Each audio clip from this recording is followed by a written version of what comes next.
오늘 우리가 함께 살펴본 열왕기상 21장 말씀은 우리가 잘 알고 있는 이 아합이 나봇의 포도원을 탈취하는 그런 사건을 이야기하고 있습니다.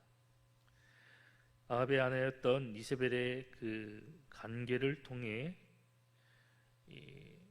아합이 가지고자 했던 그 나봇의 포도원을 탈취하며 나아가는 그런 일련의 모습과, 그리고 이렇게 악을 행했던 아합과 이세벨을 향해서 하나님의 선지자였던 엘리야가 하나님의 엄중한 심판을 경고하는 내용과 그 하나님의 말씀 앞에 회개하며 나아가는 아합의 모습을 우리에게 이야기하고 있습니다. 아합의 이 포도원 탈취 사건은 그저 단순한 일개 사건이 아니라 아합의 악정과 그리고 이로 인해서 이 고통받고 괴로움을 당하는 이스라엘 백성들의 모습을 단편적으로 보여주고 있는 일례가 되는 그런 사건이 바로 오늘 이 본문에 등장하고 있는 나봇의 포도원을 탈취하는 사건입니다. 뿐만 아니라 이 사건을 통해서 아합이 왜 하나님의 심판을 받을 수밖에 없었는지에 대한 그 이유를 우리에게 분명하게 들려주고 있습니다. 이러한 이 사건을 통해서 우리는 두 가지 사실에 주목을 할 수밖에 없는데요. 먼저 첫 번째로 자신의 이익이나 목적 그리고 사리사욕을 채우기 위해서 하나님의 말씀을 악용하는 것, 이것은 가장 무서운 범죄가 된다는 사실을 우리가 발견하게 됩니다.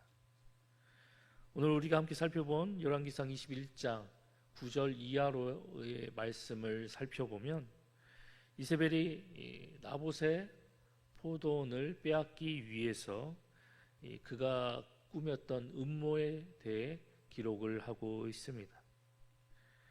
그런데 그 내용을 살펴보면 자신의 이익을 달성하기 위해서, 그리고 자신의 목적을 이루기 위해서 철저하게 하나님의 말씀을 이용하고 있는 모습을 우리가 발견하게 됩니다. 먼저 9절을 보면 이세벨은 아합의 이름으로 편지를 써서 이스라엘의 장로들에게 편지를 보냈는데, 그 편지의 내용을 보면 금식을 선포케 하라고 이야기하고 있습니다.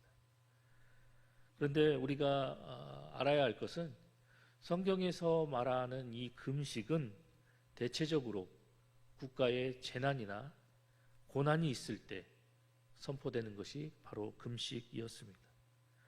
그래서 이 금식을 통해서 자신들이 속한 이 공동체나 이 집단에 가지고 있는 그런 죄악이나 악행들을 철저히 참회하며 나아갈 때 이루어졌던 것이 바로 금식이었습니다. 그런데 이세벨은 이스라엘 장로들에게 이 금식을 선포케 하여서 그들이 표면적으로 드러내고자 했던 그 나봇이 매우 중대한 범죄를 했다라는 것을 악의적으로 나타내기 위해서 이렇게 하나님의 말씀을 사용하여 교활한 관계를 꾸미며 나아갔던 것입니다. 또한 10절 말씀을 살펴보면 금식을 선포하는 것으로 끝난 것이 아니라 불량자 둘을 내세워서 나봇에 대한 증인으로 세웠다라는 것을 우리가 발견하게 됩니다. 증인 둘을 세우는 것 역시 이 율법에 기록되어져 있는 또한 내용이기도 하였습니다. 그래서 이렇게 나봇을 심판하며 나가는 것, 재판하며 나가는 것 역시 이 하나님의 율법에 따라서, 하나님께서 주신 그 율법에 따라서 공정하게 이루어져 나가는 그런 재판이다라는 사실을 보여주기 위해서 이세벨은 또다시 하나님의 율법을 악용해서 그의 목적을 이루고자 하는 모습을 우리가 발견하게 됩니다. 뿐만 아니라 이 불량자 둘을 통해서 거짓 증언을 하게 함으로 특별히 오늘 본문에서는 그들이 이 나봇이 하나님과 왕을 저주하였다라는 이런 죄목을 뒤집어 씌워서 결국 이 나봇이 돌에 맞아 죽게 되는데, 이건 역시 이 율법에 기록되어져 있던 그런 내용이었습니다. 그런데 아이러니한 것은 이렇게 철저하게 하나님의 말씀을 악용하고 이용했던 사람, 이 사람이 바로 이세벨이었는데 그는 이방 여인이었습니다. 하나님의 백성이 아니었고 이방 여인이었습니다. 이방 사람이었음에도 불구하고 이세벨은 하나님의 말씀을 잘 알고 있었고, 그리고 동시에 자신의 이익과 목적을 달성하기 위해서, 자신의 사욕을 채우기 위해서 하나님의 말씀을 철저하게 이용했던 모습을 우리는 본문을 통해서 발견하게 됩니다. 그런데 오늘날 우리 주변에서도 이렇게 이세벨과 같이 이러한 자신의 사욕을 위해서 다른 많은 것들을 악용하고 이용하는 그런 모습을 보이는 사람들이 존재하고 있다는 사실입니다. 우리 주변의 세상 사람들만 바라봐도 자신들의 이익과 목적을 위해서 공동의 이익과 그리고 안전을 위해서 내세워 놓은 그런 법을 악용하여서 이 법의 숨은 그런 테두리 안에 있는 그 안에서 철저히 자신들의 이익과 목적을 달성하는 각종 위법 행위를 저지르는 그런 모습을 보이는 사람들이 존재하고 있음을 우리는 발견하게 됩니다. 그런데 세상 사람들뿐만 아니라 교회 공동체 안에서도 이렇게 이세벨과 같은 모습을 보이는 사람들이 존재하고 있다는 사실입니다. 하나님의 말씀을 악용하여서 자신의 입지를 내세우는 사람들이 있는가 하면, 하나님의 말씀을 내세워서 자신에게 반하는 그런 타인을 비방하고 깎아내리는데 하나님의 말씀을 악용하는 사람들이 존재하고 있다는 것입니다. 심지어 어떤 사람들은 자신의 죄악이나 자신의 잘못을 합리화시키기 위해서 하나님의 말씀을 사용하기도 한다는 것입니다. 우리에게 주신 그 하나님의 말씀을 철저히 따르고 그 말씀에 순종하며 나아가는 것이 아니라 오히려 그 말씀을 악용하고 이용하여서 자신의 목적과 자신의 사욕을 채우는 데에 하나님의 말씀을 사용하며 나아가고 있다는 것입니다. 그러나 우리가 분명하게 기억해야 할 것은 자신의 이익과 목적을 위해서 또는 자신의 사욕을 채우기 위해서 하나님의 말씀을 악용하고 사용하는 사람들, 하나님께서는 결코 그들을 좌시하고 계시지 않는다라는 사실입니다. 오늘 본문 속에 등장하고 있는 이 아합과 이세벨 역시 하나님의 말씀을 악용함으로, 자신의 사욕을 채우기 위해서 하나님의 말씀을 이용함으로 인해서 결국 하나님의 엄중한 심판을 받고 처참한 최후를 맞이하게 되었습니다. 그렇기 때문에 우리 모두는 오늘 본문의 이 사건, 그리고 그 사건을 일으켰던 아합과 이세벨의 모습을 반면교사 삼아서 어떠한 경우에도 우리에게 주신 그 하나님의 말씀을 자신의 이익이나 목적, 그리고 자신의 사욕을 채우는 데 사용하며 나가는 것이 아니라 우리에게 주신 그 하나님의 말씀을 위해 내가 철저히 나 자신을 쳐서 굴복시키고, 그리고 하나님 영광을 위해서 나 자신을 온전히 드리며 나아갈 줄 아는 거룩하고 성숙한 하나님의 백성이 되어야 할 것입니다. 오늘도 우리에게 주신 그 하나님의 말씀을 나의 행동으로, 삶으로 지켜내고 행함으로 이를 통해서 하나님의 영광을 나타내는 저와 여러분 모두가 되시기를 간절히 소망합니다.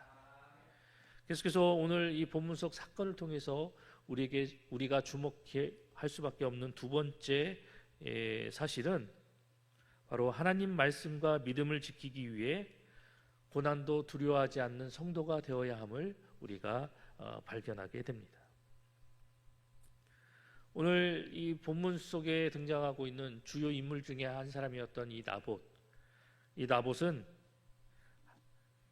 그저 자신의 포도원을 지키기 위해서 억울하게 죽임을 당한 사람이 아니라 하나님이 주신 율법을 지키기 위해서 하나님의 뜻을 따르다가 억울하게 죽임을 당한 사람이 바로 나봇이었습니다. 나봇은 결코 자신의 사리 사욕을 채우기 위해서 죽임을 당했던 사람이 아니었습니다.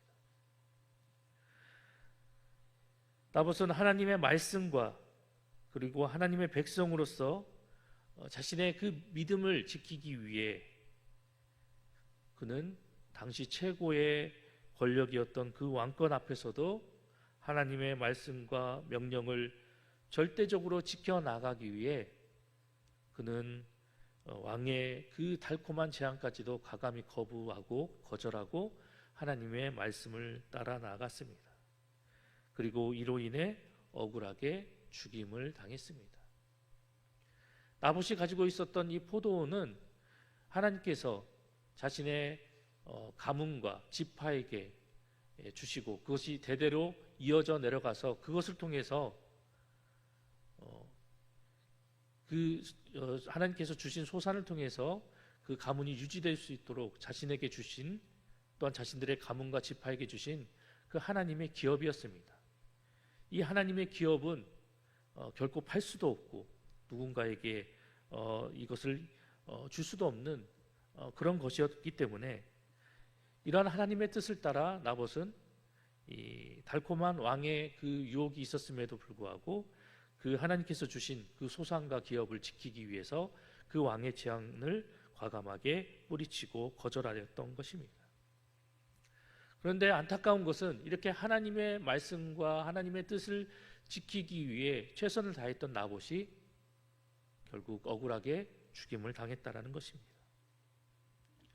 이 부분에서 많은 사람들이 공통적으로 하나의 질문을 던질 수밖에 없게 됐는데, 그것은 바로 왜 하나님의 백성들이 하나님의 뜻을 따라 의롭게 생활해 나가다가 이처럼 고난을 받게 되는가라는 것입니다. 그리고 이러한 질문은 이 시대를 살아나가고 있는 우리 성도들에게 있어서도 매우 중요한 질문이기도 합니다.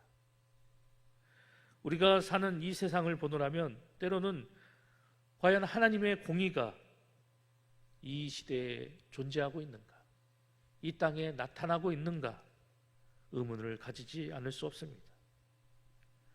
왜냐하면 우리가 사는 이 세상에는 하나님의 말씀을 따라 의롭게 사는 사람들이 여전히 고난을 당하고 있고, 하나님의 말씀을 어기고 의로운 자들을 핍박하고 악을 행하는 자들이 더 형통하고 의롭고 잘 되는 그런 모습에 처하고 있는 것을 우리가 발견하고 있기 때문입니다. 이런 우리의 시대적인 상황 속에서 우리는 왜 하나님의 백성이 고난을 당해야 하는 것인가에 대한 이 질문을 우리가 늘 던지며 살아갈 수밖에 없다라는 것입니다. 그런데 이러한 일은 어제 오늘만의 일이 아니어서 우리가 잘 알고 있듯이 하박국 선지자 역시 우리와 같은 이러한 의문을 던지기도 하였습니다. 하지만 우리가 결코 잊지 말고 기억해야 할 것은 우리가 믿는 하나님이 어떠한 하나님이냐라는 것입니다. 우리가 믿고 섬기며 나아가는 그 하나님은 바로 공의의 하나님이심을 우리는 잊지 말고 기억해야 할 것입니다. 오늘 본문에서도 하나님은 비록 아합이 하나님 앞에서 악행을 저지르고 범죄하였음에도 즉시 그를 심판하지는 않으셨지만 훗날 그 아합의 죄가에 대해서 하나님은 그 죄값을 물으시고 그 아합을 엄중하게 심판하셔서 그가 결국 이 하나님의 심판을 통해서 비참한 최후를 맞게 되었습니다. 뿐만 아니라 그의 아들 때에는 그의 가문이 파멸에 이르게 되는 모습을 성경은 우리에게 이야기하고 있습니다. 아합의 아들 70여 명과 아합의 형제 40여 명이 몰살을 당하게 되었고, 아합의 아내였던 이세벨 역시 처참한 죽음을 맞이하게 되었습니다. 이를 통해서 우리는 하나님은 공의로운 하나님이시며 결코 불의를 간과하지 않으시는 그런 의로운 하나님이심을 우리가 잊지 말고 기억해야 할 것입니다. 그리고 그 하나님께서 지금 당장 그 악인의 죄값에 대해서 심판치 않으신다 하더라도 때가 이르면 반드시 그 죄값에 대해서 철저하게 심판하시고 보응하시는 그런 분이 하나님이심을 우리는 잊지 말고 기억해야 할 것입니다. 따라서 우리 모두는 악인의 형통을 부러워하거나 악인이 잘 되는 것에 대해서 원망하는 것이 아니라 우리가 믿는 그 하나님은 공의로운 하나님이시고 이 세상 가운데 나타나는 그 불의와 죄악에 대해서 반드시 심판하시고 그것에 대한 것을 죄값을 반드시 치르게 하신다라는 그 하나님이심을 우리가 늘 기억하여서 우리가 살아나가는 이 불의한 세상 속에서 하나님의 백성으로서 날마다 의로운 삶을 살아나가고 그리고 그 모든 상황 가운데서 참고 인내하여서 하나님의 공의로움을 우리의 삶을 통해서 온전히 드러내고 나타내는 저와 여러분 모두가 되어야 할 것입니다. 그리고 혹여 우리가 불의한 자들과 같이 하나님 앞에서 악을 행하거나 범죄하지 않도록 늘 우리 자신을 살피고 우리 역시 그 불의한 자들과 같이 하나님의 준엄한 심판에 처하지 않도록 날마다 의를 행하며 나아가는 저와 여러분 모두가 되어야 할 것입니다. 오늘 하루도 우리에게 주신 이 말씀을 기억하여서 하나님의 기쁨과 자랑이 되는 거룩하고 의로운 성도의 삶을 살아 오늘도 우리의 삶을 통해서 하나님의 영광을 나타내는 우리 봉상의 모든 성도님들이 되시기를 간절히 소망합니다.